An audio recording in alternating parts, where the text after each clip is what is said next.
I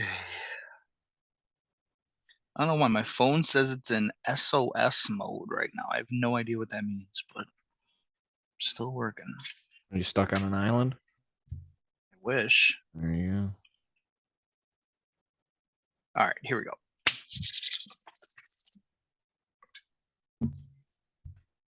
Welcome back in, ladies, gentlemen, boys and girls, children of all ages, episode 146 of the Degenerates Podcast, coming to you live from my fucking basement. We got Bears Eagles coming up this Sunday from what probably will be a frozen Soldier Field down on the shores of Lake Michigan. Maybe not the biggest game in the world, but I damn sure think it's going to be an entertaining one. Two of the top quarterbacks in the NFC going to be going at it Sunday. We got the rest of week 15. We got a little fucking scandal in the wrestling world. Mandy Rose is showing off her pussy everywhere. Alex Ovechkin hits a fucking hockey milestone. We got a little baseball, a couple big, massive contracts, and maybe a couple other things we'll throw in here. There, fantasy playoffs start off this week. Best of luck to everybody except for Alan. We got like always got a little bit of gambling and maybe a couple other miscellaneous things thrown in there. So without further ado, let me welcome you guys to the Degenerates Podcast and welcome my wonderful co-host Nicholas Johnston.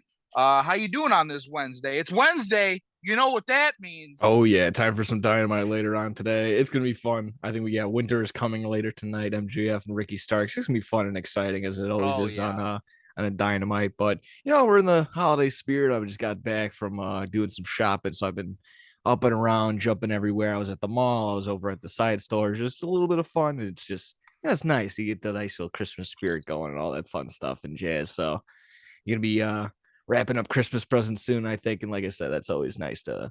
I always like that time, just getting everything nice and organized and making sure everything's nice and cool. I always like giving out gifts and shit like that. Yeah, So I do too. And I yeah, found yeah. as much as I love give wrap or getting a gift or giving the gifts, I love finding unique wrapping paper. And I actually found Star Wars Grogu wrapping paper where it's Baby Oh, Yoda sick. Grogu holding like a Christmas present in his hand. So I'm gonna be wrapping everything in the Grogu wrapping paper this year. Oh, that's awesome. It's always fun. Yeah, we got that right around the corner. I know you just mentioned it, fantasy playoffs, fantasy, everything coming up. We got football, we got everything, got a little bit of wrestling, a little bit of basketball. I wanted to get into that, but I mean, yeah, anything you want to get off the top of the start? What do we want to? I know we got a little MLB too. I think Carlos Correa made the move. Unfortunately, not to the Cubs, but to the Giants. That's what a lot of people are Yeah. either bitching Hey, and moaning I'll about or super happy. Go ahead, go 13 ahead. years. Thank God he didn't come to the fucking Cubs because I mean, I'm he not got all paying the that Judge dude until he. money. Yeah, I don't want to pay that dude till he's fucking 42 years old playing Makes a ton of shortstop. sense. So have fun on the fucking West Coast in Yeah, San yep. Francisco, which should be a pretty good team. They re-signed Jock Peterson. They bring in Mitch Haniger from Seattle. He's a good power bat in the outfield there. And then obviously they get Carlos Correa. I actually just think they signed a pitcher too, Sean a Mania. left-handed Sean Mania. Yeah, we mentioned that last episode. They got Sean Yeah. Mania, so decent little team out there. They were off to a hot start last year, and then Gabe Kapler decided to take knees for the national anthem, and down those the fucking season, you communists. So they got a good little team over there, and especially they keep Mike Yastrzemski over there. I think they still got Wilmer Flores, who's a pretty good bat. So they do got a solid team over there, but. I'll say, as a Cubs fan, I wanted Correa. I am so happy we're not giving him 13 years, $350 million, whatever he got, because I don't want to be paying that dude into his early 40s. No, thank you. Yeah, that's a lot. That's a lot of Yeah, time. It's a lot of money for. I mean, he's a good, great player. he Great is. player. He He's a is. I he's don't a think he's worth 13 years. yeah, That's he's a a game lot, dude. changing player, sure. But I mean, it's definitely just not like well established that he's like, oh, that's a guaranteed almost home run like you would if you're like, oh, that's Aaron Judge. You're gonna put him in for that situation, just shit like that. Yeah, Uh, like that's money yeah, you give Trey Turner. Trey yeah, Turner deserved the contract that he got. Xander Bogarts, it's gonna happen with Dansby Swanson now, like it or not. And now with Carlos Correa, definitely a little overpaid, but that's just how baseball is nowadays. If you want to go out in this day and age with no salary caps and all the money in the world to spend, you're gonna have to overpay for the big names yeah. like that. And yeah, what 13 years, like I said, 350, 360 million. That's a That's a lot of fucking money for he's a great player, don't get me wrong, but he is no fucking superstar shortstop in my Yeah. opinion. What's their plan with Brandon Crawford then? Is I don't his know. I know contract up around the same time? I think he's still on the team over there. He's been playing shortstop.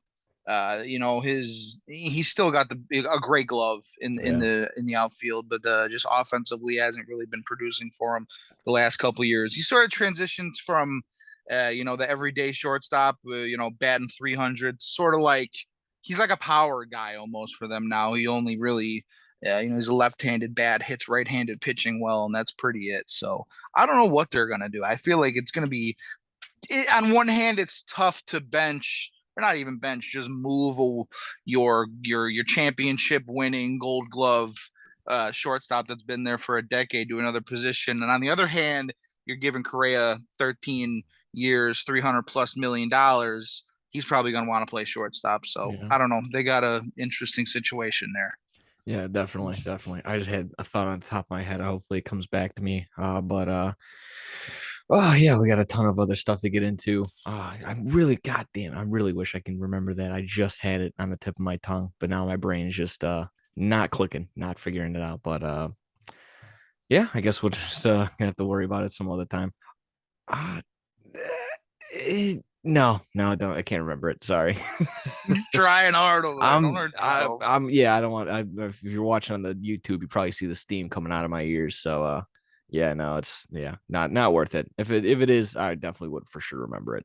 Either way, like I said, we can transition into, like I said, a little bit of Bears Eagles talk. Not a ton to get into, I suppose, but I mean, we still want to see a little bit of good, but ultimately still want the loss. I understand that we're right reckon neck and neck with the Broncos, trying to keep that second place spot in terms of the drafting position. The while the Broncos also have probably most likely will have Russell Wilson out for this week.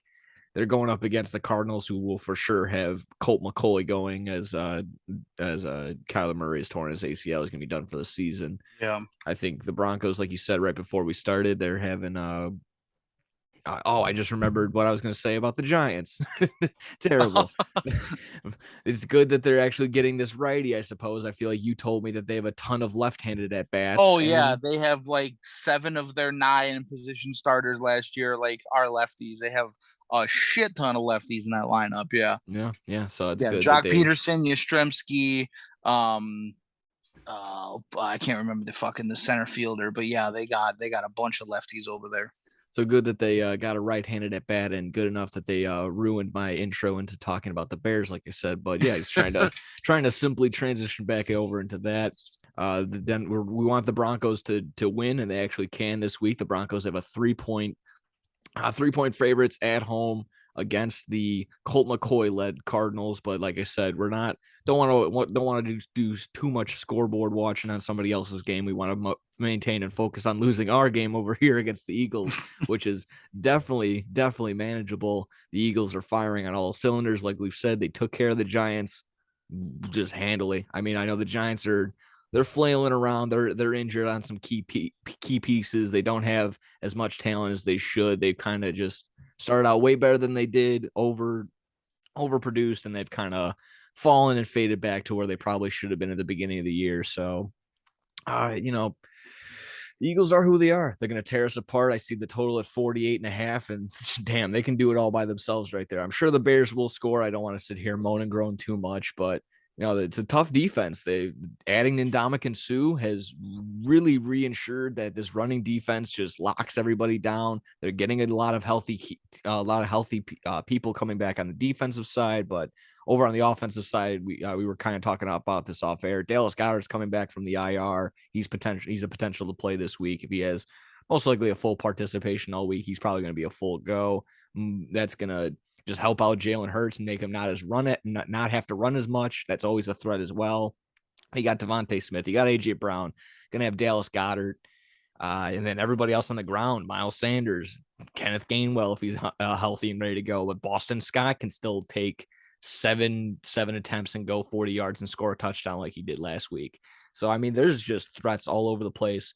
Tons of things that the Bears are going to have to pay attention to and try and just manage. But ultimately, I mean, getting dogged like 28-10 or 28-16, 17 like that, that would be fun to just keep it manageable. But I can definitely see us getting just absolutely just blown out, just 35-0, fucking 40-0, something like that. I don't know. It's a tough one. I know, of course I want to see Justin Fields produce, do well, score touchdowns, and do something, but it's tough. And of course, when we want Yeah. losses to maintain our draft stock and what we have, it's kind of just where we're at right now. So, positive, I hear Khalil Herbert is going to be practicing sometime soon, at least before week 15. So that's good. I mean, that is the week that we're in right now. So good news right there. Not huge when it, of course, this week, like I just said, who we're going up against a tough rushing defense, tough defense in general, just passing and everything else in general. So they got everything. They got a full plate here. The Bears do against the Eagles. Anything I really missed or anything you got to capitalize on, touch upon? Yeah, no, it's pretty much you said everything. We know what this game is going to be Sunday. And I think I could say confidently that the Eagles have shown they are the most well-rounded, well put together team in the NFL right now, not just the NFC. Offensively, defensively, they're clicking, passing the game, passing the ball, running the ball, getting turnovers on defense. They are just playing all around great football right now. And it's going to be tough. It's our defense is not going to be able to stop this offense. Let's just be honest. I mean, it's nice to see Jack Sanborn flying around the field. It sounds like we're going to get Jaquan Brisker, and Kyler Gordon back this game, both coming off concussions. So they'll be in the lineup. A little help there. Good to see the young guys, stay healthy, get in there, get those reps in. But we're not going to be able to stop this fucking team. They have way too many weapons. That offensive line with Jordan Mailata, Jason Kelsey, Lane Johnson. I mean, that is probably arguably up there with the 49ers with the best offensive line in the league right now. So they move the ball anywhere, anyway. They can move it vertically with AJ Brown. They can go left to right with their run game. They can beat you short and over the middle with Dallas Goedert. They can beat you anywhere. And we've seen this Bears defense has been a fucking piece of Swiss cheese all year. So yeah, I expect it to be a high scoring game for at least I almost said the Phillies for the Eagles. But it will be a good test for Justin Fields and this Bears offense. So I do think they are going to be able to put up points. Yeah. I mean this Eagles team, this Eagles defense has been playing great football all year. And just looking at the teams that the Bears and Justin Fields in particular has succeeded against, the Patriots, good defense. Cowboys put up 29 points against a good defense. I know the Dolphins, they've been iffy. This was right after the Bradley Chubb trade. We thought that defense would maybe take a step forward. I'd say they're middle of the pack right now. Bears put up 32 on them.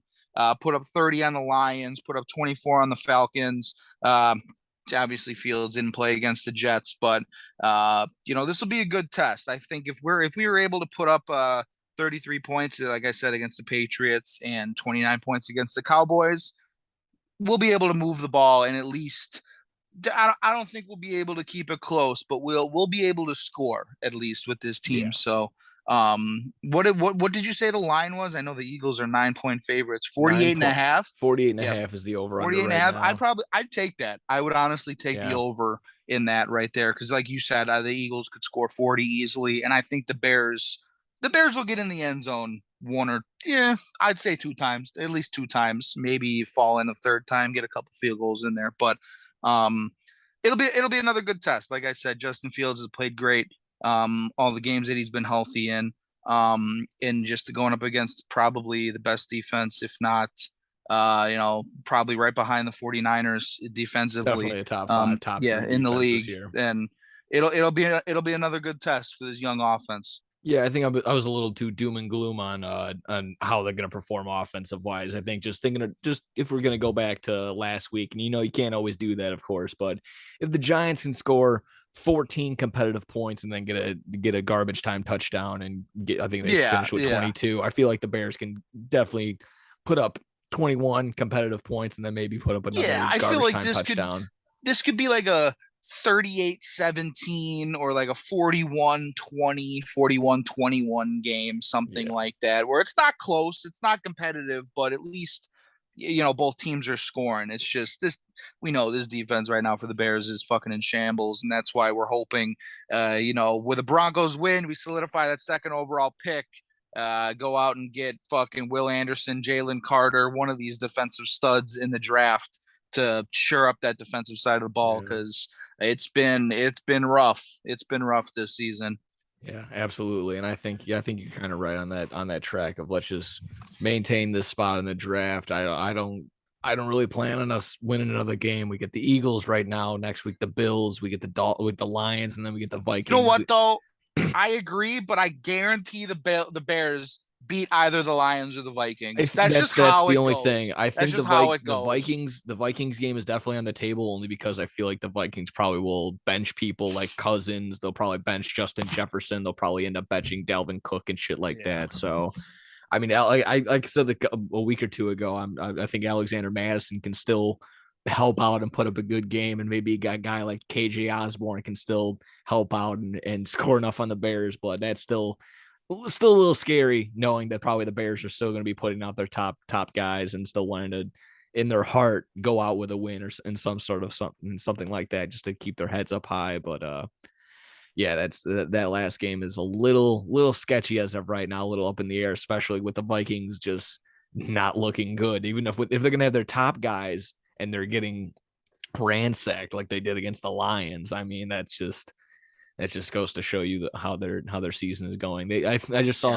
saw some picture that like whenever they show all the like they show the smart looking dragon or the fierce looking one and another fierce one and then the dopey looking one. It's all the top NFC teams and it's just the Vikings as the dopey one because they're the only one with a negative plus minus on their point differential, which is insane that they have 10 wins and they're -1 in their point differential, which is that just blows my Yeah, mind. I saw this other thing that was going around, and it was all the teams in the NFL, if all their one score games were like flipped, so like all your one score wins were one score losses and Oh vice wow. versa, the Vikings would be like 1-11. Like Yeah, that's what it again, was. yeah. Like they would be like 1-11. And then like the good teams who are at the top, the Eagles, the 49ers, the teams that have good records right now, the Chiefs, the Bills, they were all at the top of the list because they're winning games by multiple possessions. The Vikings, they were like 1-11 or like 2-11 at the very bottom of the list. So Brutal. um, that just shows his team is a little fraudulent. Absolutely brutal. Yeah. Uh, I mean, yeah, if you're good on Bears or anything else preview wise, I mean, just don't want any mistakes out of Fields. If he can just, like you said, look good, maintain himself, and just keep himself composed against a top tier defense like the Eagles are, this will just more confidence going into next year and stuff like that into next week. Just knowing that for sure that this is our guy going forward, and I know Yeah. he's basically locked that in as of right now, and we've said that a year, week in and week out. So just keep letting us keep saying that, I guess, is what is the goal for every single week here and out. And yeah, like I said, just maybe get an uptick in some positive news towards Khalil Herbert maybe coming back or something like that. Just more positivity for these guys. We want to see some production. Yeah. If you're good on that, we can go towards really any other game you're looking forward to this week. We get a Thursday night, we get 3 Saturday nights, and we get a huge Sunday slate and a Monday night game. Yeah. Oh boy, we are getting some NFL football. Love And it. even if Most you're excited wonderful too, time of the year. Saturday is going to be a couple of bowl games this week for college football wise. So make sure you maybe tune into that. I don't know anybody off the top of my head, but Oh that yeah, the bowl yeah. And then season's right around here Sunday's the too. real football matchup. Hell yeah. Well, what is that? The fucking World Cup, Oh, get baby. the fuck out of 7 here. in the morning. We're gonna wake up. It's gonna be basically a London game. 7. I don't know what time it is, but that's I think the championship is Sunday. But fucking yeah, it is gonna be a good week of football. Thursday, Saturday, Sunday, Monday. Holy fuck! I Yo, mean, the we don't only have to thing go. that is crazy about the World Cup, you see that picture of Argentina, just everyone in like the Buenos Aires like Yeah, community square, so many yeah. fucking people. I know, dude. Insane. Insane, Whenever these insane. giant globs of people, when it's like whenever the parade was for the Cubs in Chicago, obviously, or Yeah. probably like Remember the there's probably Blackhawks Boston. one at Millennium Park, Oh where there was over Jesus. 1 million people at Oh Millennium my Park? God. I remember that. We were dead center, sardine packed in the middle of that thing. A bunch of fucking drunk, hungover 19-year-olds took the fucking train down there. We were dying, Yowie fucking wowie. swamp ass to the max, but we didn't give a fuck. Corey Crawford gets up there. He's like, "Holy fucking shit, Chicago!" Whatever the fuck he says, and we were all like, "Yeah!" We're all fucking just as fucked up as he was. But yeah, the pictures that are coming out, just yeah, I did see that picture. That was insane. That like just the fucking amount of people that are going out and just watching that game in the Times Square, whatever the fuck, not Times Square, but wherever the fuck that was. You know Yeah, what I that's mean? definitely like their big. I mean, the Buenos Aires, that's their capital. So I mean, that's Yeah. just like that's probably the big like community circle or whatever. Like I said, I'm not very cultured. Yeah, ask Alan, he's been there before. He's He's our not he's even a Argentinian. yeah, I know he's our little He international says he guy is though. He's fucking. flying around everywhere. Um, yeah. Let's see. Yeah, I mean, we don't got a deep dive into the Thursday night game, but I think this is going to be an entertaining Thursday night game just because of how good the Seahawks have been offensively this year. So I think it is going to be on the road. The 49ers are 3-point favorites. I still think they're going to win this game, but it's going to be a fun one to watch. It's going to be a big one, fantasy wise. Obviously, a lot of people not going to have Debo. McCaffrey's out there. Kittle's out there. A lot of people are going to be leaning on Ayuk. And then on the other side of the ball, a lot of people, they're both having great years. Metcalf, Tyler Lockett. We might get Kenneth Walker back this week. So a lot of Thursday night fantasy football implications going on in this one. And then for the people rolling the dice, you want to really win that fucking championship this year? They might be starting the fucking Mr. Irrelevant Iowa State Cyclone Brock Purdy. Well, So, if uh, anything, a lot of people might be starting or questioning to start Geno Smith this week going up against a yeah, tough yeah, San honestly, Francisco 49ers defense. I think Brock Purdy might even be questionable to go into this game. So a lot of people who's going to even be their quarterback even now? yeah, exactly. Even weary of the God. fact of like, yeah, I mean, you're obviously going to start McCaffrey. He's going to get the ball 20 times on the ground if he's not going to get it a couple times through the air, regardless. But yeah, maybe a little hesitant to maybe start Kittle if Brock Purdy isn't the guy to And go. But even I mean, yeah, and even just with the injury designations, all of it being on Thursday nights, you yeah, got to make that decision earlier on in the and week. the idea with Kenneth Yeah, Walker, like even if he does get a full go, that probably does give you a good boost of confidence. But it's still like, is he 100%? yeah, it could Does be he like the split T time Higgins with shit. Yeah, Travis Homer or DJ Dallas? Is it DJ Dallas? DJ Homer? I don't DJ remember. Dallas, do do do do do. Yeah, yeah. Yeah, so I mean, it's a very tough decision. I'm glad I don't have to deal with that. Luckily enough for me, I got both the bye weeks and both the leagues that I'm worrying about this year. So not I'm playing a little defense, picking some people up and looking at other like rosters and seeing if they're making moves and shit like that. So I'm still obviously Are they you still gotta fucking be. people over with their picks? Like if like a fucking Jim Bob, the starter over there, gets hurt, are you scooping up his backup just so no Oh, one I else mean, yeah, does? there's definitely Good. I don't I mean, for looking at my roster, I kind of like it how it is. If something did happen, I would make moves to block other people from getting a better quarterback or getting a better defense or something like that. You got to do what you got to do. Fantasy It's is cutthroat. cutthroat. It's cutthroat, baby. So you got to do what you got to do. But I mean, yeah, this game can be a little weary, and that's why I hesitate to say that the Niners are guaranteed to have this game, only because I love the defense, but it's just Geno Smith is doing okay. You already made the mention of Lockett and Metcalf having solid seasons. They're gonna have to probably rely on the passing game because I mean, even if Kenneth Walker goes, they haven't let a team rush for over 100 yards in like I don't know this whole season. I don't think so. Ooh. Yeah, so definitely a tough one to decide there. And even if it's not the team, they haven't had an individual rusher for sure to go over 100 yards. I can guarantee that. Either way, it's very, very tough decision. I wouldn't know anything about this game. I might just put my feet up and watch it and enjoy. Yeah, I'll take the free bet that PointsBet gives us. PointsBet, code SYS9. They'll give you a nice little free bet come Thursday night, come Sunday during the day, and then of course on Monday night one as well. So that's always nice. Code SYS9, help us out, help you out.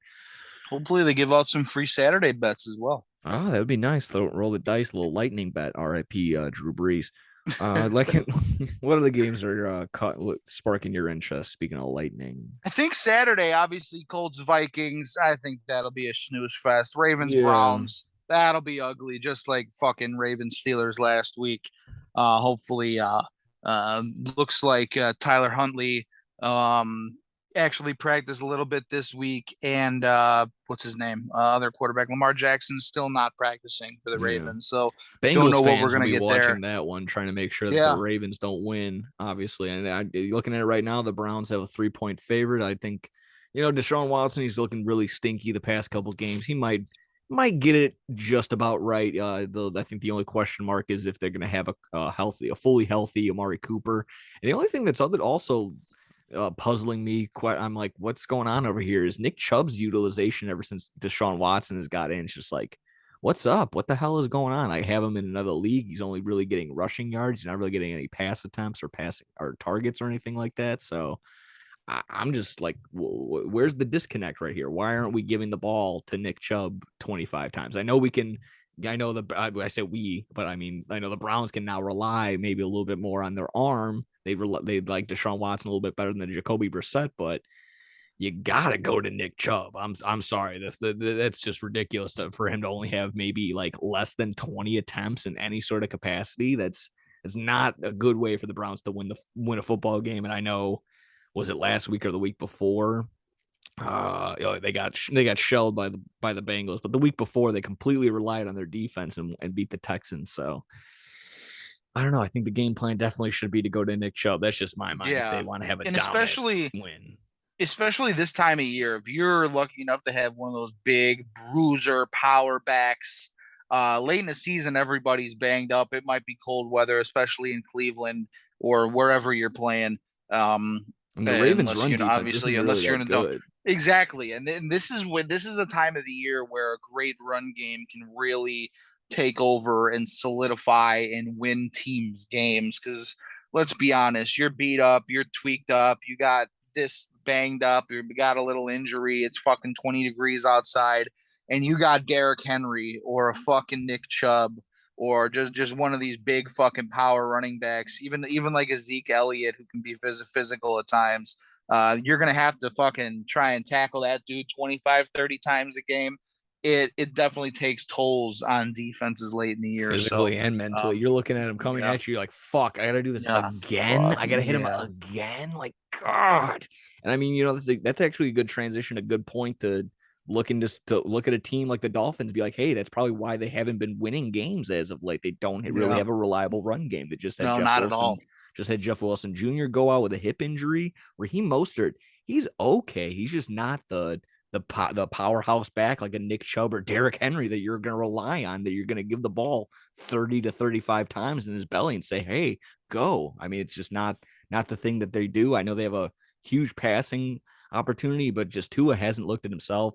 And with the Bills at home, they lost last time against the Dolphins really early in the beginning of the year. They're going to look to redeem themselves and just absolutely pounce on the Dolphins, who, like we just said, they haven't been looking looking as good as they have been, and the Bills want to solidify this number one seed. So Yeah. Only thing I want to say about this one, huge fantasy implications. Obviously, we know the wide receivers, the stars are going to be playing. Both quarterbacks, you're going to be starting them. There might be 7 to 9 inches of snow in Buffalo Saturday night, so keep an eye on the weather there. I know it's definitely hard to bench guys like Josh Allen, Tyreek Hill, Stephon Diggs. You're probably not benching them, but maybe like a Jalen Waddle, Tua, if you got a better, suitable backup on the bench. I, in weather like that, I know it sounds crazy, but it might not be the worst no, decision in I the world. 100% get you. I mean, I would Yeah. even be a little hesitant even after last week to be like Diggs. I mean, Yeah. you're Honestly, gonna honestly. start Diggs. you're gonna start Josh Allen because even you get the upside of him rushing all the time. So Yeah, yeah. that's nice. But yeah, I think you kind of hit it. If it's not Tyreek, Diggs, or really Josh Allen, Tua, I would think is probably, even after the last couple of games, he's definitely up in the air for like, all right, maybe have a better spot Yeah, start. like And if you got Dak or like a Trevor Lawrence or someone on your ooh, bench I that mean, yeah, like they're you playing like against each that's other, and both have exactly. been red hot. I mean, the Exactly. Dak If you going up got an against a really option like bad, that, yeah. you don't want to play with the Hawaiian guy in the fucking Snow Bowl. That's not the worst option in the world. Yeah, and the only pivot I would say to not go for Waddle is just because he has been a little banged up as of late, Exactly. hasn't Yeah. really been Yeah. himself. So again, it's understandable. You're like, well, you would bench a guy that's fifth in the league in receiving, and she's like, well, With a yeah, for hamstring the injury and a sloppy fucking snow game, you're yeah, damn right. yeah, exactly. I mean, there's just not with it. You got to consider a lot of things. Absolutely. Sunday slate looking just as juicy as the other games. I'm sure, like you said, looking at the already went over Bears Eagles.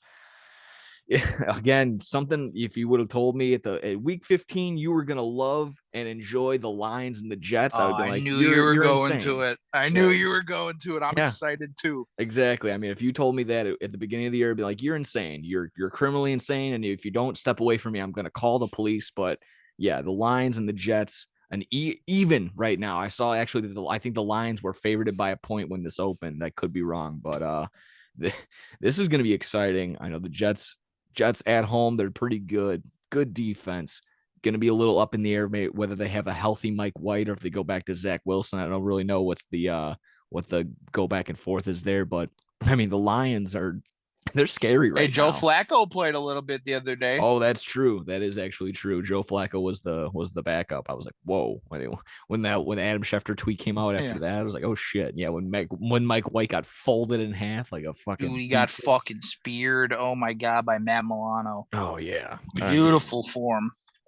yeah. So that was fun. But I mean, I heard this argument and I don't know if the Lions somehow get in there, just say like the Lions get in there and the Bucks get in there. Are you more of afraid of a healthy, ready to go Lions team who's hungry and just competitive as all hell? Or are you Yeah. still like, I don't even have to finish the sentence. You Yeah, don't really want to I go up am. against You're damn right. a dead team like the Buccaneers, even with Tom Brady, people are still like, I don't know, Tom Brady, give an opportunity in the playoff, he No, might do that whole something. team the Buccaneers just seem defeated and flat every single time you see a clip from the sideline. The only person that really cares is Tom Brady. It's Yeah, like everyone else is just sort of sitting there, mopey look on their face. They're fucking sitting on a bench, sipping their Gatorade or whatever. Sidebar.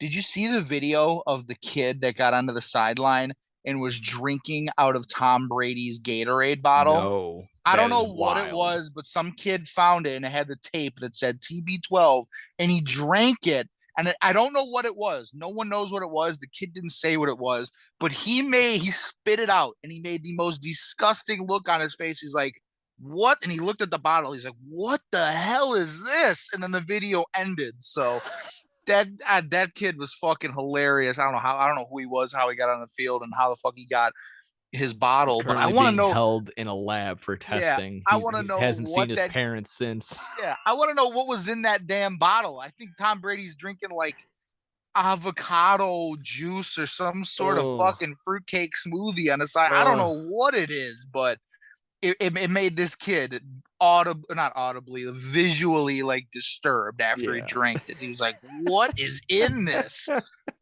Yeah, was like he that's drank not a good look. piss. Yeah, not a good look for the TB12 diet, I suppose. Yeah. Lions, Jets, I mean, yeah, like I if said, you're in that's your a mid good one right 40s and there. you're still looking and performing like that, you're not eating anything good. Yeah. It's good for you, but it's like the most disgusting shit in the world.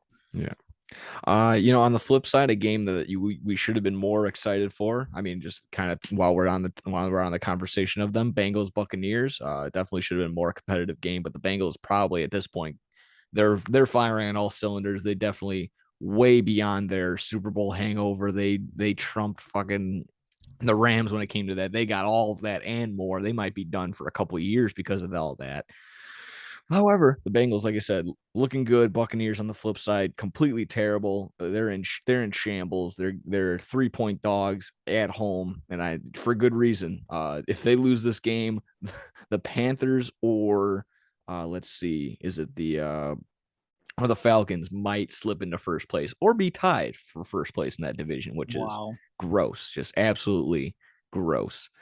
Yeah, no real comment on that game. If you did, sure, go for it. But I mean, I also like Cowboys and Jags. If you had that one, you looking at that Yeah, one? no, Bengals Buccaneers. I think that loss last week for the Buccaneers and just the way that they lost.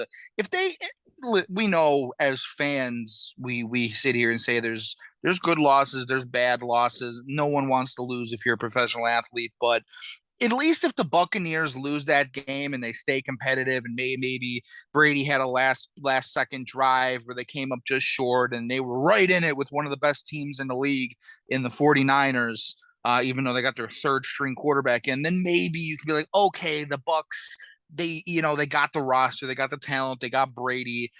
They could still do something even if they're 6-7. But just the way that they came out and got absolutely embarrassed, I think that was the end of the line for them. So I'm taking the Bengals. They're going to be in the fucking parlay this week, which I'll get to in a little bit. But yeah, the Bengals are completely rolling right now. There's conversations, people are having arguments, and rightfully so, that Joe Burrow might have passed Josh Allen for that number 2 quarterback spot in the AFC.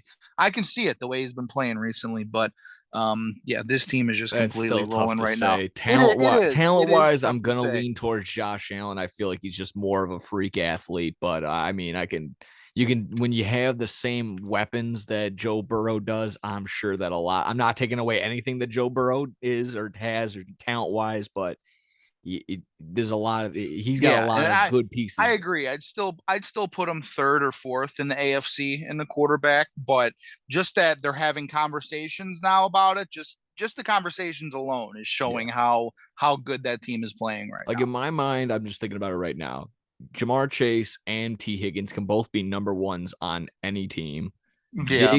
Diggs is really their only true number one. I think Gabe Davis is a product of how good Josh Allen is. He's Yeah. make or Yeah. break. He's definitely hit or miss depending on what he does. And it's more or less the same thing when it comes to guys like Tyler Boyd for Joe Burrow or something like that. So I'm Yeah, sure even if Joe people are, Mixon. Joe yeah, Mixon's a great running back when he's healthy. yeah, absolutely. So I mean, just shit like that. I mean, and comparatively so, like Joe Mixon is better than Devin Singletary. So I mean, just if we're flip flopping back and forth on that, that's a fun one to consider. But yeah, I would still Yeah. go with Josh Allen. So Yeah, Sam. I'm putting him two right behind Mahomes. yeah, absolutely. Um, yeah, looking at that, like I Cowboys said, Jags. Cowboys Let's talk Jags. about it. How This we will be a liking that fun one? one. Yeah. I've loved the way that Trevor Lawrence has been playing as of late. Obviously, I got him in one of my fantasy leagues. Unfortunately, not in the playoffs, so we're fighting not to get last. I don't want to do the punishment this year. So we benched Tom Brady. We benched Mike Evans. We're going with fucking Trevor Lawrence and Tyler Lockett this week. So they Hey, got me a not the win worst last week. decision, dude. Tyler Exactly. Lockett's a top 10 receiver this year. I'm pretty Exactly. sure. Fuck. I've given up all He's caught hopes a with the TD pass Bucks. in 6 straight games. He's Yeah. cooking. He's Yeah. absolutely cooking. I've given up Yeah. all hope in the Bucks. This Jaguars offense with Zay Jones and we thought Travis Etienne was going to be a star over there. He's been struggling as of late. It's really been it's really just been this passing game with Trevor Lawrence, Christian Kirk, Zay Jones. They've been cooking the last Evan couple Ingram had weeks. an Yeah, Evan amazing game Ingram would have. last Holy week. fuck, where did I that think come he from? went Where did from that like come from? middle teens as he was like as a ranked tight end this year, like middle teens, and then with that huge explosion, he went to number 4 on the year. Jeez. Like it's so that just goes to show you how bad tight ends have been all year. If you're like not Travis Kelsey or Mark Andrews, or I mean, if you had a full healthy season like Dallas Goedert or something like that, but yeah, it's just crazy performances like that. I mean, Taysom Hill is still like a top 5, top 6 tight end, even though he doesn't catch the ball. He just throws it every other day. So just something like that. But I mean, I think you're kind of onto something. Yeah, the Jags can maybe keep it close. I don't. They have a 4 point for the 4 points right there. I can maybe see him keeping it within there. Maybe still losing to Dallas, but like we may mention too, Dallas plays down to their competition when they should win games and win them by more than a touchdown or so. They keep it way closer than they should. almost lose them and sometimes do end up losing them, like they did against the Packers, like they almost did against the Houston Texans. So this will be a fun one.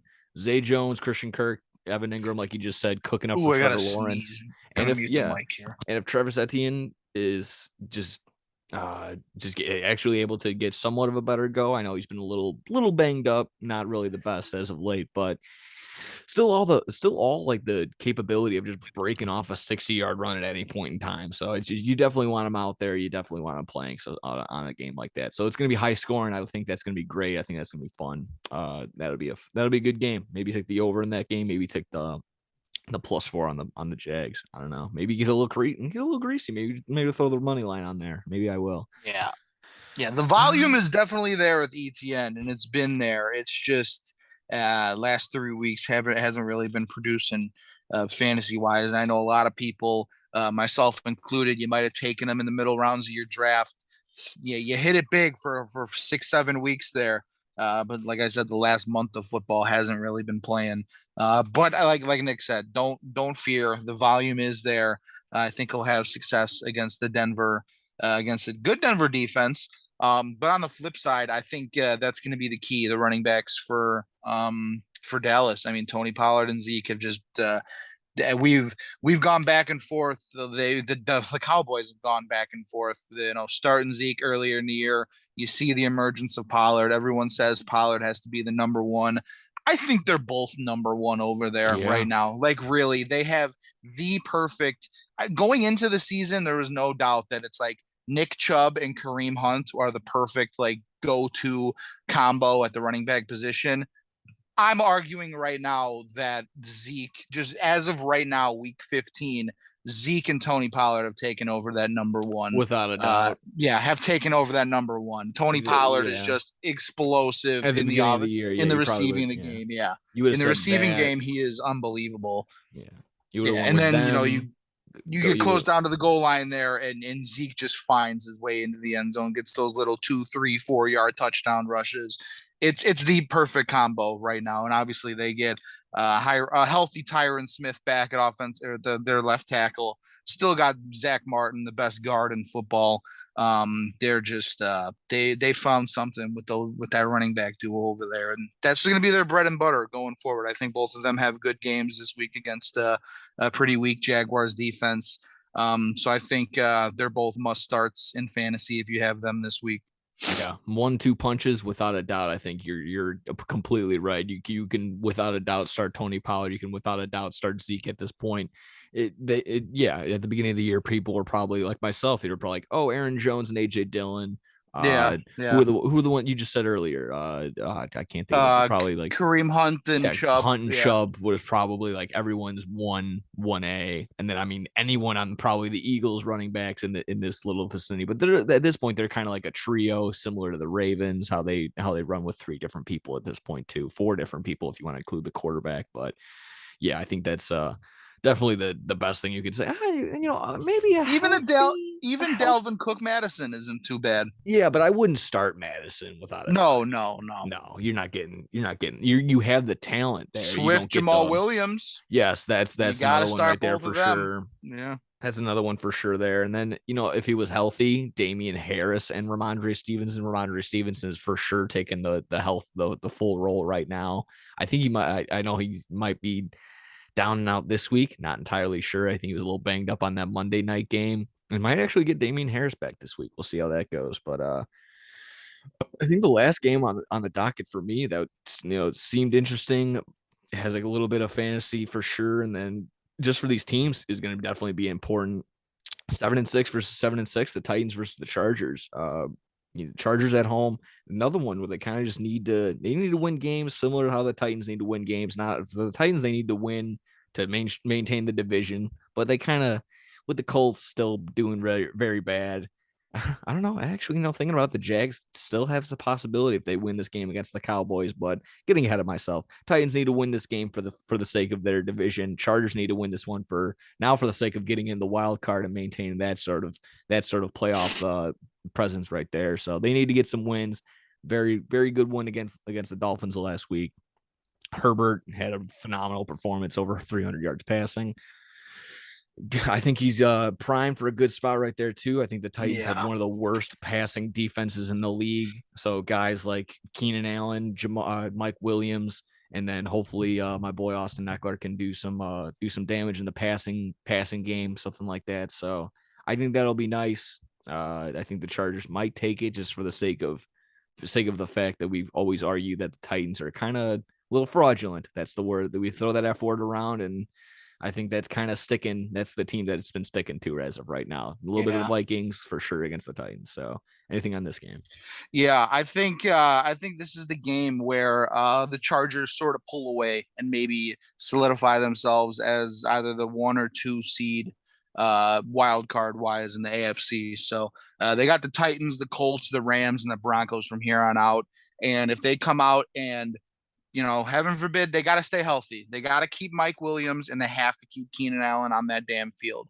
Because as good as Joshua Palmer has been, he's a number 3 wide receiver still. I know he's leading the team, but that's just because these guys haven't been healthy. Gerald You Everett's been saw, a little bit of a help as well. That's yeah, been, he has been. But you saw when this is like you said last week. This was last week. The Chargers game was the first game where they had Mike, you said it, Keenan Allen and Mike Williams enter the game and both leave the game healthy. And Keenan Allen had 12 catches for 90 yards, and Mike Williams had 100 plus and a touchdown. That's what they need. They need that week in and week out. Justin Herbert needs that week in and week out because you can't be relying on Gerald Everett and Joshua Palmer and DeAndre Carter to win you games every week. So I think from here on out, this is where the Chargers take away, maybe lock up that number 1 wild card spot, number 2 wild card spot in the AFC. I'm going to throw them in my parlay this week as well. I just think last week that was a coming, and not a coming out game. That's a bad word, but that was just like a prove it game for Justin Herbert and the Chargers team beating a very good Dolphins team. So I think they're just going to build on that and build on that and build on that all the way to the playoffs. So I'm going to take the Chargers in this one. yeah, yeah, definitely was a I've prove it always been a game. big Herbert fan too. I love Justin Herbert. I love Austin Eckler. I've always been a fan of Keenan Allen. Always been a fan, surprisingly, of Drew Tranquil, their middle linebacker on defense. He's just yeah. I watched him a little bit at Notre Dame. He was a good linebacker over there, and he's just a very under the radar, underrated middle linebacker for them, alongside Kenneth Murray, I think, is their other linebacker. So, yeah, I'm going to take the Chargers and Justin Herbert on this one. Yeah, similar to you, I got a soft spot for Joey Bosa. He's a big nosed white guy, so I mean we got to stick together. That's just how we got to do it over Got to here. stick together. I mean that's that. Besides all the good offensive points, they have a pretty solid defense. They were able to survive without Derwin James for some time, so hopefully their defense is getting healthy and back together. And like I said, Joey Bosa also probably didn't play for some time. Maybe he'll get back as well. I mean the Titans they can still come in and fuck somebody's day up as well. I'm sure it's not like they're going to lay down and die. Derrick Henry's going to still want to go out there and win and score. Ryan Tannehill hasn't been doing the worst, but just not as good as everybody else's. And it's just Ryan Tannehill is just the bus driver of that team. Only really need like 60% of your passes completed out of him, maybe 1 or 2 touchdowns to the air. As long as he's not turning the ball over, they don't lose. But sometimes that ends up being the case. And I don't think it was his fault necessarily last week, but 2 turnovers for sure on the offensive side. I think they both went Derrick Henry's way. But Yeah. that's gonna be a tough one. That's gonna be a good AFC matchup and a good 3 o'clock game. Sometimes those 3 o'clock games are a little bit of a snoozers. Yeah, and the Monday night game, nothing too crazy. I think the Packers, while they're maybe not gonna be viable for a playoff spot, they're gonna still convince themselves that they are, but they're just probably gonna pants the Rams. The Rams have no point of even competing anymore. No more Stafford. I think they just officially shut down Cooper Kupp for the year, and Aaron Donald's gonna be out again probably this week. Again, probably gonna shut him down for the rest of the year as well. Yeah, I'm That rooting team's for Rams completely in shambles. just for draft style, Yeah, just for for the sake of the draft. Rams, like, helping themselves out and helping the Bears out, it'd be nice for them to get another win and solidify that they're not going to slip back up to the number 2 or 3 spot. But it's not really looking good. Maybe they do keep it competitive with, I guess, Baker Mayfield maybe getting his first official start. I know that John Warfel, the guy, he started, but he handed it off 3 times, and then here comes Baker Mayfield to get all the Yeah. glory. So we'll see how that game goes. I'm not Yeah, really going to the be too excited NFL, for like it. sitting in their office, they're in their office right now.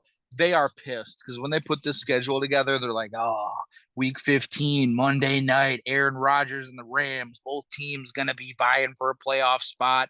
Maybe both teams going for the division, big playoff implications on Monday night. Just a No, stinker. it's the complete It's a opposite. We're going to Thursday get, night game. It's a week 2 Thursday night game is what yeah, it feels like. exactly. Yeah, honestly, it's going to be an ugly one on Monday Yeah, night. I don't know when did that flip, when did that switch flip where the Thursday night games are almost like go to like primetime Honestly, games, this and now the year, Monday night, yeah, I think it well, has no, I just been. remember last year wasn't the first game of the year was Bucks Cowboys, I want to say, and we were all over at the compound Yeah, watching it. And it was an amazing game that came yeah. down to the last drive. And maybe that was when they were like, okay, Thursday night is the good games from I now think, on. yeah, when they finally had to Yeah, start paying for the Thursday night games, like, hey, give us good games. We're yeah. not screwing around. And now I think ESPN is getting the bad end of the shaft right now. They're getting all the stinkers.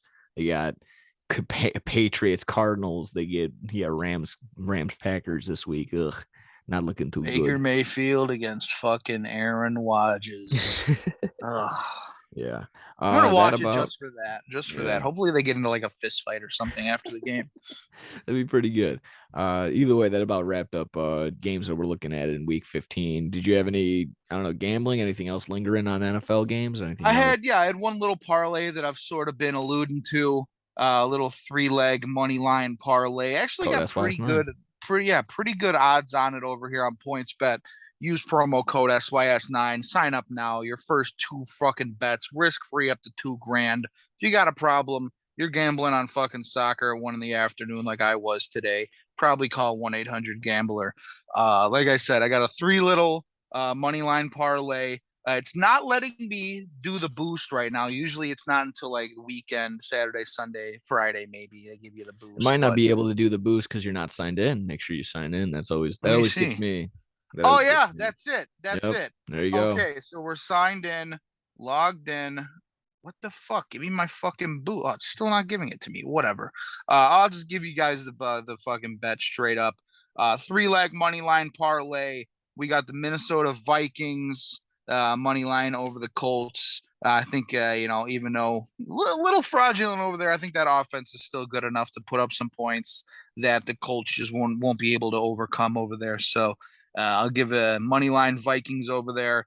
The other two that I sort of mentioned earlier, I'm gonna take the Chargers money line over the Texans or over the Titans, excuse me, minus 160 there. And then I'm gonna take the Bengals money line against the Buccaneers. The Buccaneers are done; they're cooked. AB's banging fucking Giselle. She's in fucking Taiwan on the beach with her jujitsu trainer sucking his balls. Tom Brady's got like a new 19-year-old girlfriend. They're up until 3, 4 in the morning, bucking every night. He don't got that energy anymore. So he's going to be going up against the fucking, the Bengals who are clicking right now. I'm taking their money line. All three of those come out to plus 278. Again, Vikings, Chargers, and Bengals money line plus 278 only on PointsBet. Hell yeah. Love the sound of that. Love the sound of that. Yeah, we'll be sure. I don't have any off the top of my head. I think just the over in the Bears game is, I think that's gonna been a go-to as of late. And yeah, I just thought that, fuck it, we'll roll the dice. Jags money line. I don't know what it is. Let's get it going. Let's see if we can just get that going. If you were good on that, we can flip over to a little bit of NBA or maybe a little bit of NHL. I know we had Ovechkin score his 800th goal, and I just got a couple of comments on some new trophy designs for the NBA. But of course, I know we'll wrap up with a little wrestling like we usually do. So, dealer's choice, what Yeah, you want to go just to? knock this out real quick. Talk a little hockey. Obviously, big news last night. Alexander Ovechkin finally hits 800. He's one off Gordie Howe, second all time in NHL in goals scored. And of course, he gets a hat trick last night on Tuesday night primetime hockey against the Chicago Blackhawks in Chicago.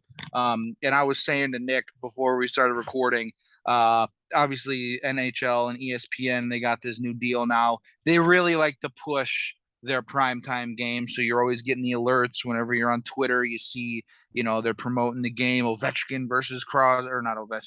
Yeah, Ovechkin versus Kane Tuesday night, Blackhawks versus Capitals. Watch as Ovechkin goes for 800. And I'm like, This dude's sitting at 797. Like he's still three off. I get the hype. I get that they really want to build it up and see get people to watch it. And I'm like, there's no way. There's no way he's gonna get three. Like maybe if he gets to 98 or 99, you could really push this. Oh, he's three off, he's two off, he's one off. I'm like, there's no way. There's no way he's gonna get three goals tonight.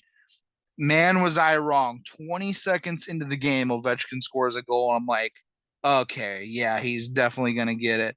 About 10 minutes later in the first period, he scores a power play goal and he's one off. And then later in the game, he gets an ugly one. I forgot who it was. Forecheck, bad turnover for the Blackhawks. Puck squeaks out in front. He just taps it home. Greasy little goal. Had a nice little celebration. Entire team came off the bench to celebrate. Jonathan Taves, Patrick Kane, and a couple other Blackhawks went up and congratulated him, and rightfully so. I think when it's all said and done, when he eventually decides to hang up the skates, he will be the greatest goal scorer in hockey history. I'm rooting for him to pass up Wayne Gretzky, which I don't have the number in front of me. We went over it a He's couple off weeks by ago. about 80 or so, I Yeah, think. he's still a couple years away from breaking that record. No, I mean, But congratulations. I was just hearing this earlier. I mean, Ovechkin has, he's still right there, and not really necessarily in his prime, but he's kind of in that little realm of like, I guess Tom Brady, where he kind of hit that sweet spot, get another 30 goals next year or 40. He probably even has the upside of going 50, maybe. That's really like pushing it, but I mean, it's possible. It's possible. I mean, Yeah, right now is the he is diehard at hockey fan really like? Do they want Gretzky's records to be broken, or is it just the idea of like records are meant to be broken, so let's do it? Yeah, I think this goal scorer one is definitely within range. He's 94 behind it. Gretzky's Yeah. sitting at 894. Obviously, Ovechkin just hit 800. Ovechkin's easily going to be second of all time. He's going to break Gordie Howe here coming up soon. Yeah, it was even But pretty yeah, cool. I'd like to see They that. got them in a couple of games. I think on Monday they play the Red Wings, so it would be a little narrative for them to break it there, tie it there. I think that would be pretty Yeah, cool. that would be cool. I think it'll definitely take another 2.5, maybe 3 seasons for Ovechkin, but it doesn't look like he's slowing down at all right now. That dude's still an elite goal scorer in the Yeah. league, even at I think 37 years of age. So yeah, I wanted to, and I think a lot of people want it to be broken, just because of the fact that it doesn't matter. Like the goal scoring record is great. It's all fine and dandy, but I think when people think of Wayne Gretzky, it's the point record, Yeah. and that Oh, is of a course. we were talking about this yesterday in a PlayStation party with a couple buddies. That is a record. Just think about this for a second. Just think about this, everybody listening. That is a record in all of sports that will never even be sniffed. No one will Yeah. ever come close to it. I don't think like a lot of people we know hockey isn't the most popular thing, especially now the Blackhawks, one of the worst teams in the league. You probably, I don't watch as many games. I still stay tuned, watch games here and there, but hockey's definitely out of the top four, even five major sports in North America. It is not nowhere near baseball, basketball, NHL or NFL. We all know that. But just to think like his record of points will never, ever, ever be touched. Never, no one will ever come close to that. You can take away every single goal, all 894 of Wayne Gretzky's goals you can take away, and he's still the all-time leader in points in the NHL. I think And by a that is lot, by a absolutely couple hundred, if I'm not it is still by mistaken. a couple hundred. Yeah, it's Yeah. astronomical. And yeah, I think that's the stat that everybody really cares of because it'll never be broken. Yeah. It'll It's always it they not always say only it's will, like I broken. said, it'll never be broken. It will no one will ever come close to it. Yeah, No one. it's they always talk about the point Wayne Gretzky's points record. I think probably Cy Young's amount of wins and it starts and wins and stuff like that throughout a season. Just not even going to come close. Just not yeah, just yeah. Those are definitely the records. Just not going to be broken anytime soon. I think that's a pretty good one. And like just another tidbit, I feel like just something I mentioned, just another record, another franchise record, another just milestone. broken against the Chicago team. Just very unfortunate. It's cool that the Chicago fans somewhat get to enjoy it or watch it and just take it in and watch history. But damn, another one, another record against the Chicago team. It's just, I feel like I don't know what the trend is, and I don't know if I don't have any sort of stats on it, but I feel like it happens more often than not against us in the over here in the Windy City. So I cool to forgot what it see. was. Unfortunate, but yeah. A couple seasons ago, someone on the Penguins broke a record. It might have been Crosby making a goal record or a point record, got it against the Blackhawks as well. So yeah, it really seems that this is always happening. Not just the Blackhawks, just Well, I all mean, yeah, Chicago just teams. off the Yeah. top of my head, Brian Robinson Jr. scoring his first career touchdown this year He against the got Bears. shot. He got shot. The game with Ovechkin that just happened yesterday. I feel like I think Josh Naylor scoring or having 8 RBIs Oh after yeah, the I remember seventh that. inning in a game is held against the White Sox, and I'm sure I don't know someone took a fucking fat dump on the Cubs sometime this year and Yeah, had somebody's probably. record. So it's just something like that. It's just like why every single Was it time? Why? Spence? No, I was thinking Spencer Strider's rookie strikeout record, but that wasn't against the Cubs this year. I mean, it makes a ton of sense considering we have a prominent teams and we have teams in basically all major sports. We've been like the hit like long. We probably been. I mean, the original six in the NHL. We were one of the first two teams in the NFL. So I mean, it Yeah. kind of makes a ton of sense that all these records are broken against us in some sort of way. But how in the fuck does it happen so often? I don't know. I don't know. It shouldn't happen this often this many times. Uh, so yeah, that was pretty cool. I think it's like I said, either way, still good on him.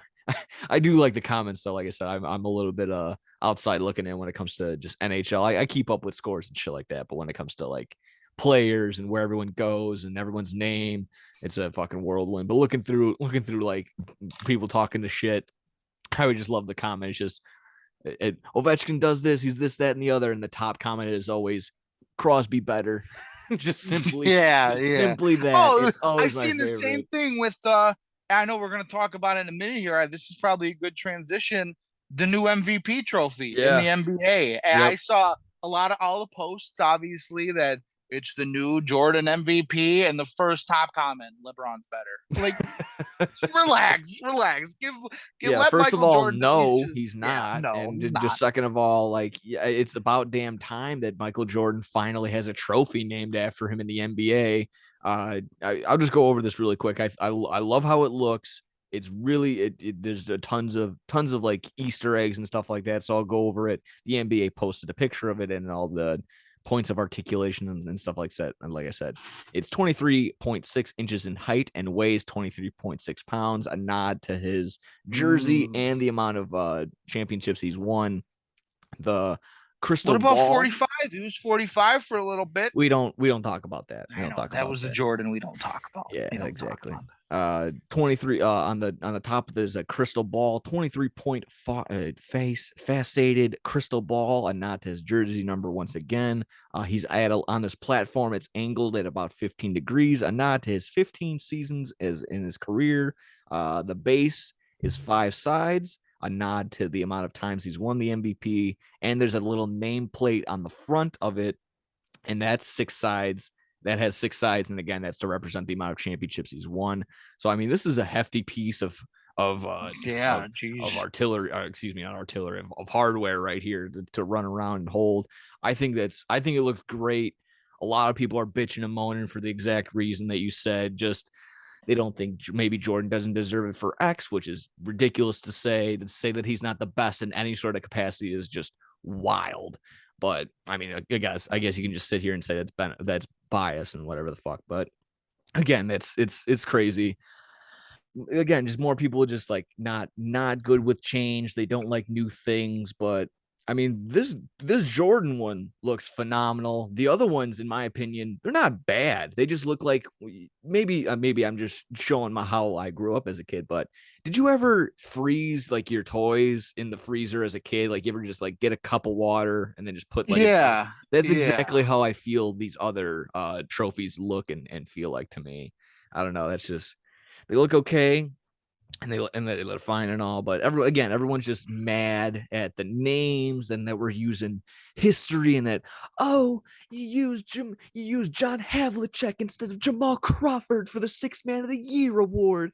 Just like, dude, relax. And like, okay, we can't be ignorant all hours of the day. Like, we need to still observe and go back in time and be like, hey, we don't watch these games, but these guys from the 50s and the 60s still did important shit. So give them their due, name the stuff after them, and they're just as deserving as, I don't know, like I said, Jamal Crawford, or even if so, like a LeBron James, or people are still upset that Kobe Bryant isn't the new logo of the NBA. Like, again, I'm sorry he's dead, but god damn, like, we can't just flip everything just to make everyone feel nice all the time. No, the logo, the recognized logo, the way that everyone knows, whether you speak English or you don't speak anything at all, whether you're just completely mute, you'd be like, that's the NBA.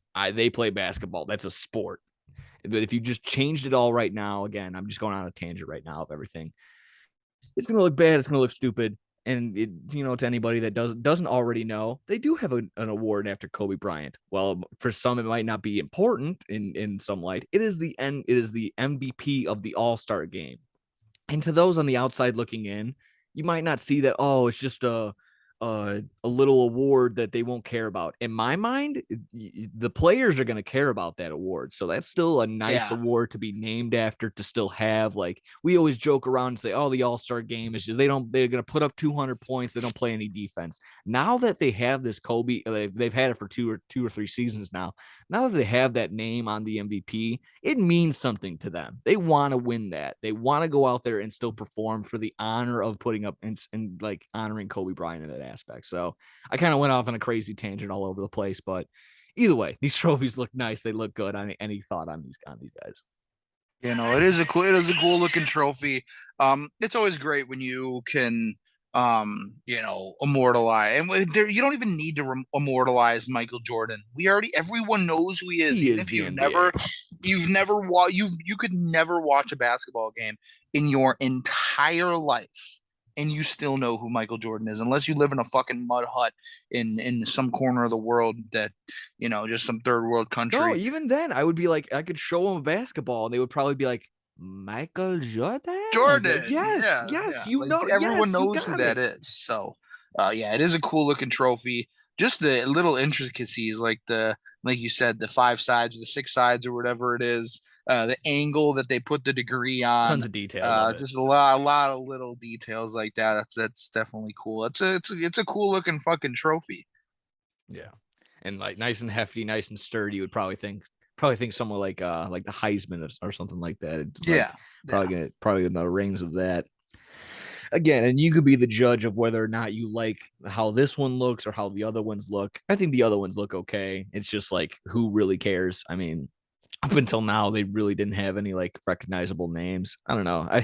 Everyone will bitch and moan about this, but it's like, again, I've kind of heard this argument of like, in the NHL, I can't even recognize what's the MVP, what's this, what's that. I only know maybe the Conn Smythe, and I think that's for the goalie. Is it the best goalie? It's like, I can't. The Conn Smythe is the playoff MVP. Okay, so see, like, I don't Yeah, even like, yeah. it's very very confusing. So maybe need a rehearsal in that, or again, Yeah, the maybe I should Stanley just Cup, on the educate other hand, myself. everyone knows who that is. I think, Yes, in my opinion, the yes, Stanley Cup is far and away the most idolized trophy in yes, sports. Like yes, that or the by far. They Lombardi, they did or that yeah, right. Like to put every player's name that has ever won the trophy on the trophy. That's just special. That just, you got the entire history of your game on one trophy, which is awesome. Like, yeah, but yeah, like you said, the NBA, the Commissioner's Trophy, the World Series, like, it's okay, but yeah, we need to fucking upgrade some of these trophies now that we think about it. yeah, Now that we're absolutely. talking about it. I think the NBA MVP for the finals is the Bill Russell Award. Again, very much deserved. I think he won 11 championships. He probably won all 11 MVPs for those championships, if not at least 9 or 10 of them. So that's pretty good. I mean, Wayne Gretzky probably deserves a name for him in the NHL awards or something like that. That should just be the MVP. I don't know. That's in my mind. I know the heart or whatever. I don't know. Probably have some sort of issue with it. Either way, still on NBA. That only one other thing I had. Nothing too crazy. Not really much of a bitching and moaning fest, but just something something you got kind of maybe get your mind and get your thoughts on it. Draymond Green tossed a fan out, and it's just one of those where wasn't there. A lot of people weren't there, obviously, and everyone on the internet is going to have like, oh, this happened. Uh, the report was just simply that he said something threatening to Draymond Green. It's the interaction on in what we saw on Twitter. While it probably wasn't the full exchange of words, seemed pretty tamed. Seemed pretty mild. Seemed like Draymond Green was handling the situation actually pretty maturely for a Draymond Green situation. While he did still cry a little bit towards the end and still ended up talking to a referee and kicking that man out of the game. I don't know. It's a toss up of when you are that low, and we've already gone over a couple interactions with fans. We said that Josef Nurkic and the one fan talking about how he was like threatening his grandmother's life or some shit like that. When you're down that level, you're almost a part of the game. You're literally within years length of these players. So you got to watch what you say. You can't just say ridiculous shit. You aren't at home. This isn't the internet. So yeah, while you are 100% like responsible for what you say, we can't sit here and like just completely rely on like the players. Like I hate this idea that like, oh, this big millionaire can just be like, hey, he said something mean, and whether he said it or not, it's just basically they believe him and he's gone. And it's just like, again, I'm not going to sit here and like die on the hill of like, oh, this fan is innocent, because I wasn't there. I don't know who said what, where, and when, why, but there's just nothing in place for like, oh, I didn't say this. Like, this isn't like, you just gotta go. We would have to rely on the fans that were there and everybody else. It's just, I don't know. It's a very hairy situation, very sticky. Like I said, I'm not gonna hate on Draymond Green anymore. He's as much of a dipshit as he always is gonna be, but he actually did an okay job here. Didn't motherfuck anybody. Didn't hit anybody this time. So it just looks a little rough when you're like this big bad boy on the team and Yeah. you're like the ass kicker or whatever, and then you're like, yeah, ref, he said something. Get that harder. Get that my fan who paid all this money to sit on the floor. Get him out of here. I don't like what he said. Like, shut up. It's just it's a tough look, 100%. So I don't know. Like I said, I'm Yeah, especially not gonna that's support it, whatever. But there you go. That's yeah, basically that's what it just is. my opinion. Like if you're the big bad tough guy fighting your teammates, talking shit on the court, uh jag off that Draymond Green has been his entire career. If you can't take it, don't dish it. Like Yeah. you've been doing that your entire career. I know I'm it seemed sorry. pretty I tamed with that fan, but like like, I just thought come like if on. Ben Wallace was like telling the referee to kick a fan out, he would lose all of his credibility in the mid 2000s, like just shit like that. It's just where we are, I guess, in society, I suppose, where we are for sure in the game of the NBA, which just gotten so fucking soft. I mean, be just Charmin ultra soft over there. I mean, it's ridiculous. I Charmin I ultra don't know. soft. It's I again, No, you're absolutely right. I'm not going to be supporting anyone like I said, like your family deserves to perish. You deserve to get hit Yeah, by a no. If you're car. saying shit like that, then Yeah, yeah, that's rightfully gnarly. so. Get That's that dude out of the completely out of fucking way. pocket. That's wrong. But like if you're, dude, you suck. Like just shit like that. You can't handle that or something like that. If it's really all like again, it just don't we don't know exactly what he said. He just said he threatened me. He was threatening. Yeah, What does threatened. that I mean? threaten my aunt every Christmas just by eating meat. Shut the fuck up with your threatened.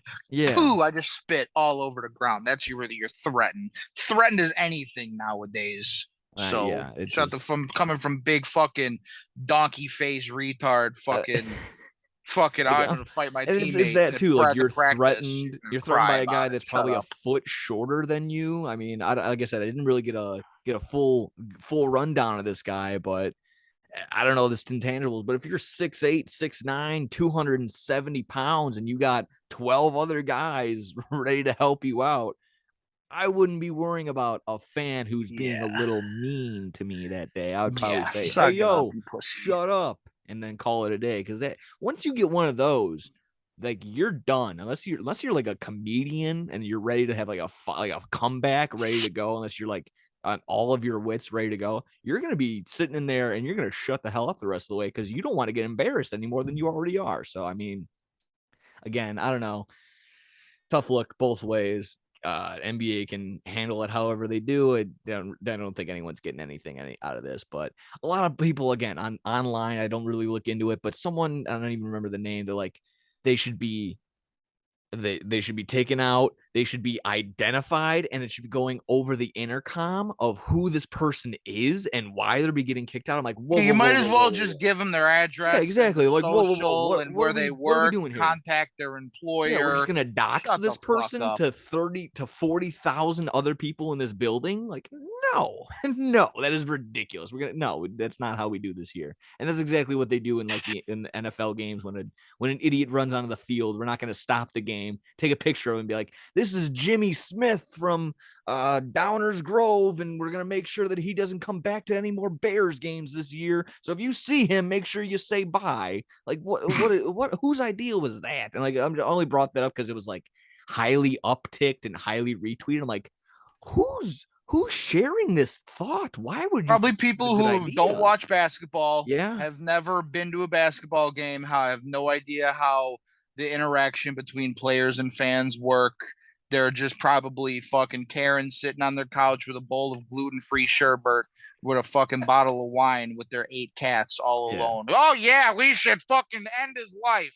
Shut up. Yeah, and it's just like I said, I saw that from a reply from like an actual verified account. They didn't pay for it. Again, off the top of my head, I don't know. Just some beat reporter for the Golden State Warriors that was reporting on it. So either way, that's just some fun stuff that happens around the league, around the NBA.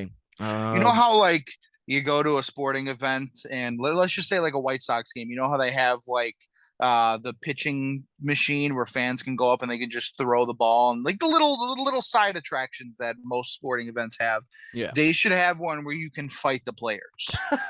that would be pretty fun Seriously, actually. like you Put pay the like a VR couple on and put grand. the gloves These on. no Oh, that could be actual pretty good. fucking Oh, players. okay. I want to fight Donkey Kong, fucking Oh, that'd be Draymond so Green funny. after the game. You You got to get some pay. You old got to pay like 5 grand or something like that. you But get some older players that are maybe a little down on their luck, but like yeah, had really shitty careers in there. You're like, I want to fuck it. yeah. Like just get Or Nick it's like, Swisher over on the Sox. You're like, I'll fucking fight Nick Swisher for a minute and just 10 like $20 for a minute round, or like a or it's like, barstool. yeah, I want to. I'll put him in the cage, and like all these guys that I don't know. Oh, how the fuck he didn't swing at that? That's I'd hit that out of the park. Okay, we're gonna bring in 50-year-old Greg Maddux and see if you can actually hit a ball. There we go. Or Oh, you that'd be put Nick fun. Swisher in the box and see if you can strike out Oh, I Nick mean, that was the Swisher or concept something for like that. Pros versus Joes. You remember that old Spike Exactly, TV exactly. We show? need Oh, that that was the back. best. Oh, we need We that need back that so back. bad, especially nowadays where everyone's like, I could have caught that. Everyone's Yeah. online throwing up their Like, TikTok okay, here's highlights. Like, I don't 45-year-old care. Champ Bailey to cover fucking 5'7" Jimmy from Franklin Park. Let's see if he can actually cover Oh, or wait, if he can actually catch the who's that ball. guy on the Steelers that still, I mean, he was on the Steelers? Harrison? He was just James ridiculously just, Harrison, yeah, yeah. James Harrison. Take a tackle from James. That wasn't a fucking personal foul. Okay, here comes a fucking door open and the smoke billows out and emerges James Harrison. Okay, I'm gonna Yeah. fuck you up. See if that wasn't a foul. All right, you're gonna have to go Okay. get your goal. Tackle the quarterback. The opponent, Joe Thomas, former Cleveland Brown. You're like, Yeah. fuck, yeah, fuck me. How do you not fucking make that tackle? Here comes Jerome Bettis. See if you can make the fucking tackle. Well, honestly, you could probably tackle him now. He's like 300 fucking pounds. That dude can't move. Yeah, or you can just box Frank Gore or something like that for money too. Yeah, or Either it's like way. you get Mike Tyson just holding a sign, Oh 20 no, I bucks, wouldn't. punch I me. would no. 20 bucks, punch me in the face. 40 bucks, I'll punch you in the face or Mike something like Tyson that. could have no muscle in his arms. I still wouldn't want to take a punch from him. I would. He would. I wouldn't care. It's just not worth it. Not worth it. Yeah, we're getting towards the later end of the show. A little bit of wrestling to wrap it up, but I think I got a little fun one. I'll throw in Troy's call. I've been unfortunately really bad at this, so let me throw in a little bit of update, a little bit of Kentucky news from our boy Troy, if you're good with that. I'll go ahead and get her started. So this Yeah. is Let's see what Troy. Troy's got to say. Troy coming in with his Kentucky update. What you got for us, dude? What's up, my favorite podcast? Here's a Kentucky update. So, Alan, take your notes. Kentucky football. Win against Missouri, loss against Vanderbilt, loss against Georgia, win against Louisville, L's down. Bowl game is New Year's Eve versus Iowa, rematch of the Citrus Bowl, played on January 1st.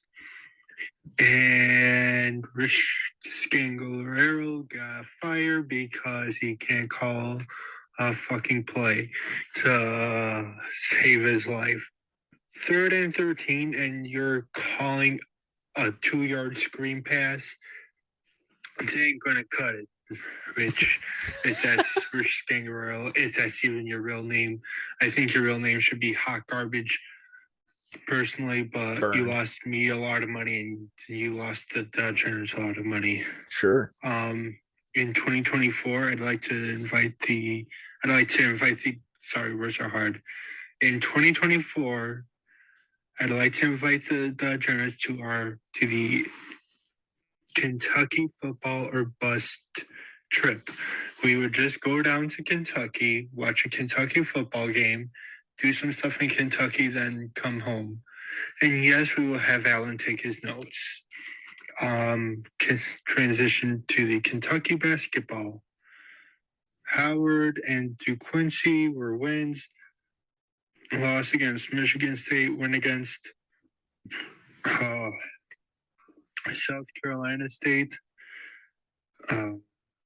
Gonzaga was a loss.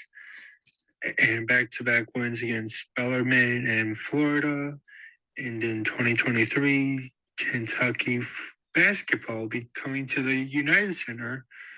And yes, we'd have to go. And yes, we will also make sure Alan takes his notes. Alan, I beat you in fantasy. I locked you down at Turkey Bowl. Oh. If we meet it up in the playoffs for fantasy, which I hope we do, it's going to be interesting. That's how I'm going to leave it, because I'm not showing up to the Turkey Bowl next year because I'm embarrassed of my offensive performance. Oh, come on. And no, I didn't use PEDs like Fernando Tatis Jr. Fucking scumbag. Thank you. Fucking scumbag. That's it. Go Pack Go. Go Kentucky. Thank you, everyone. And fuck you, Josh Donaldson. And Alan, I hope you took your notes. There we go. Thank you very much, Troy. As always, I mean, no, you're coming back for the Turkey Bowl. He made a couple catches. Yeah, absolutely. You got. You made more catches than Alan. Alan sure should did. be there. Yeah, absolutely. Very much looking also forward to. Yeah, he was alluding to something. I think Kentucky basketball, and I think there's another game. A little bit of not a tournament, but a mini little like 2 games at the United Center back to back for a day. So that's gonna be pretty cool. I actually will be considering going to that. I would love to go see a little college basketball with D1 competitive teams. Yeah, that sounds awesome for guys who probably end up seeing in the NBA sometime soon as well. So that'll be good all around. Yeah, I think that's makes a ton of sense. Thank you, Troy, as always. We'll be checking in with you, Alan. Hopefully you're taking your notes as well. Without further ado, I got 2 little things wrestling wise, but one real thing we'll be like focusing on, I guess, for just the sake of we actually we understand the story, and it's more interesting than the other one. Roosh is, we saw in the final battle, if you checked in, this was the one match that Bill was talking about that had the little funky ending, that had a fucked up ending. That might have been some little quarrel, little mix up between the refs or something like that. He actually did post Cody Rhodes' gif of "Where's that referee? He wants to fuck on me." That famous story that came out a couple of years ago, if you were following around in the wrestling aura and online and stuff like that. So he posted that, again, alluding to the funky final battle ending. I heard that he had been suspended for something. If this is true, I'm not entirely sure. So I didn't want to, like I said, didn't want to harp on it too much or stay on top of the subject. It's tough. He's been pretty good. They've been been trying to focus in on him, especially like with Andrade maybe on his way out. He had just been suspended as well. Like I said, this is actually true. He was for sure suspended. That's why he's been off of AEW and ROH for these past few months for his him and his interactions with Sammy Guevara. So, it's I guess it makes sense, but it's tough because I do want to see a guy like Roosh who's young. He's got a tons of uptick to him, so he could get in the ring and be exciting. And he's former Ring of Honor World Champion. He's got all the upsides to that. He want to put it on before, he could put it on him again. So tough when he's got to be out for X amount of time. So hopefully back. Hopefully nothing too crazy. If this hopefully is true. I like Roosh. I like Roosh too. Yeah, that and then just the faction that they've been a part of as of late, gaining traction, gaining heat and stuff like that. So it's good. You want to keep him there, but unfortunately, if he's going to be gone for some time, that's going to be a damper on that. Last one, the one that we were going to focus on, just because like we saw everything, we saw everything that happened, and then we saw everything. Yeah, kind of, and then just crazy to see. It came out of nowhere. Mandy Rose was I think she had a 413-day reign as the NXT Women's Champion. So obviously over a year, keeping it together, putting together some good matches. I myself don't tune into NXT very often. This NXT 2.0 has been just a god awful product overall. So just haven't really been tuning in, but she's been the bright spot of supposedly in the programming. And it was weird to see that she just randomly gets a match on just regularly on NXT on regular programming on their weekly schedule. Sure enough, drops the title to, I don't even know. Honestly, it's almost like create a player in these NXT games little worlds. So I don't even know. They had to bring back the New Day just so that somebody somewhere has some sort of name that you could tangibly say and be like, oh, okay, I don't know who that is. Like, there's just nobody on the NXT roster who's just like, huh? So that's fine and dandy, but oh, there we go. Just had to fart. Just thinking about this in general. Just like I said, when I think about NXT, it's just not that great. Doesn't intrigue me. But yeah, seeing this, there was plans that Mandy Rose was going to have this until the New Year's Eve promotion that they have coming up sometime soon for NXT. Like I said, they scrapped that because of these risque photos that she has leaked, violating her contract of posting content outside of what is allowed and whatnot. Some of these are, like I said, a little risky. We see some nipple. We actually see basically her whole ass and you see a little butthole, a little rimage. So they went ahead and she let everything out and showed it all to everybody. I don't know what the game plan was or if it's behind it. I think it's behind some sort of paywall, but it did get leaked, unfortunately for her. So yeah, being released for this exact reason. It's a little, in my mind, I know where we are in society. Again, back to where we are in society this day and age, and everyone, what's acceptable and what isn't. But it's such a tough look when WWE used to encourage their not women, their divas to go up and post on for Playboy, be the cover model for Playboy. But now, it's a little bit much. She's showing nipple and basically her whole fucking asshole. But it's a little hypocritical when you got that being released or it's up on a paywall just because the WWE can't get their filthy fucking hands on it and can't get a little squeeze every penny out of this bitch that they can. They're going to just go ahead and release her and blame it on the fact that she posted something outside of her contract. And they might even allude to the fact that it's a little risque. So maybe she wasn't the home entertainer that your family would have been provided by or whatever. So I don't know. A lot of dorks on the internet are like, this is bad. She should be released. This, that, and the other. She's doing this. And then the basement dwellers that think this is okay just want to see nipple because they're nerds and they don't get pussy. And just like, bro, it's just pictures. It's nothing that related to she didn't motherfuck anybody. She didn't hurt anybody. She's just putting up her ass behind a paywall like every other woman else does. I don't see the personal issue with it. I'm sure that you probably don't either, but like, I don't know. It's a tough one. Any thoughts on this one? I'm all for it. I I'm know all you for it. are. I'm happy that they released her. Hopefully she can find her way to AEW. Just add to the already massive collection of asses that I we mean, that's have exactly what over it would here. be. It wouldn't really be her adding any wrestling talent to That's that pool. fine. It'd just be another big ass to look at. Oh, that's fine. Get her, Jamie Yeah. Hayter, Sky Blue, Kiera Hogan. Oh my God, I'm gonna go use the bathroom.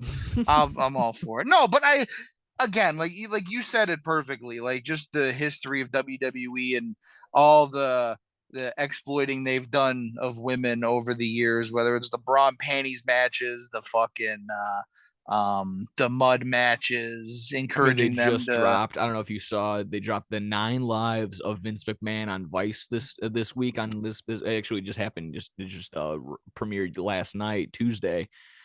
It was well, it's kind of a little bit of a disappointing documentary. I'll be a little honest. Kind of very much just rehashed footage and interviews from all the Dark Side of the Ring episodes, kind of mashed together.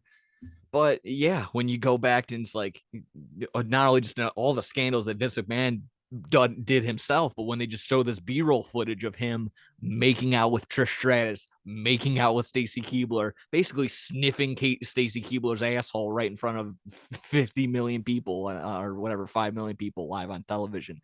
But no, let's all forget about that.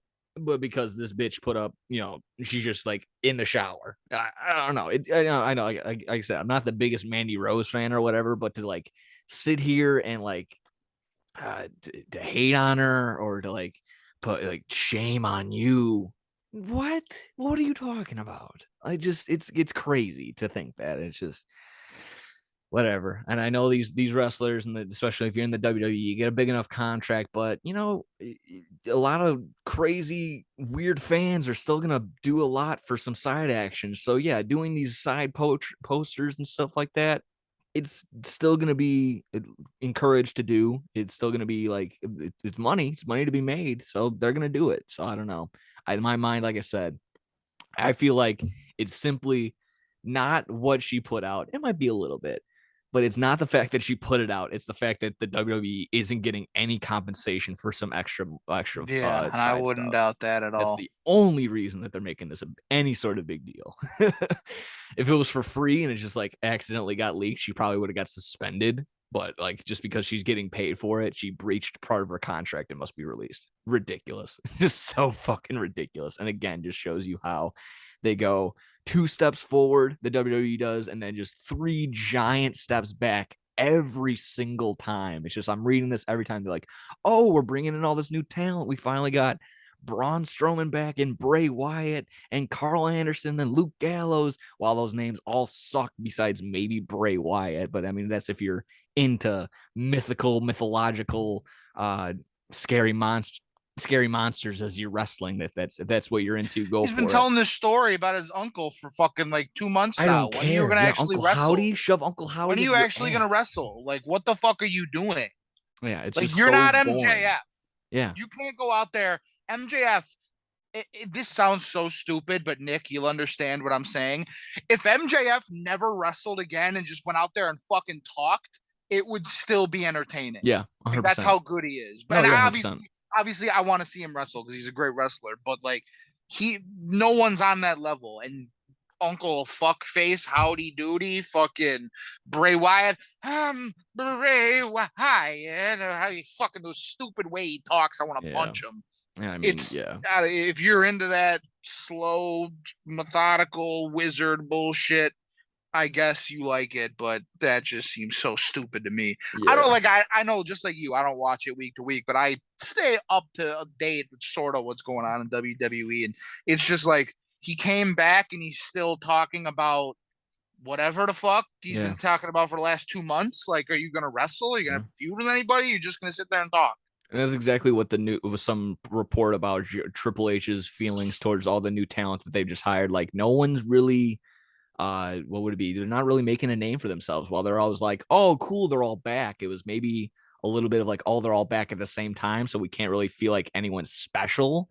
And just more of the fact that like no one's really like making themselves a big name. Like you just said, I would have taken Ricky Starks and MJF talking over all 3 hours of Raw 2 days ago and probably a majority of SmackDown the other day. So it just goes to show you. And I mean, they exactly like it's just that interaction is just so loose and like they're so good and it's just like so like I said, you could watch that for 10 minutes and not even know that went by. And then you go watch Dollar Store Dwayne. And then you go watch Raw and these two guys go, whoever it may be, I don't even know, maybe the Miz and Rey Mysterio and Dominic Mysterio, whatever, whoever it may be. It's just so rehearsed and just like they're reading from teleprompters and that they have to hit their cues. Otherwise, it just sounds more cringy than it already is.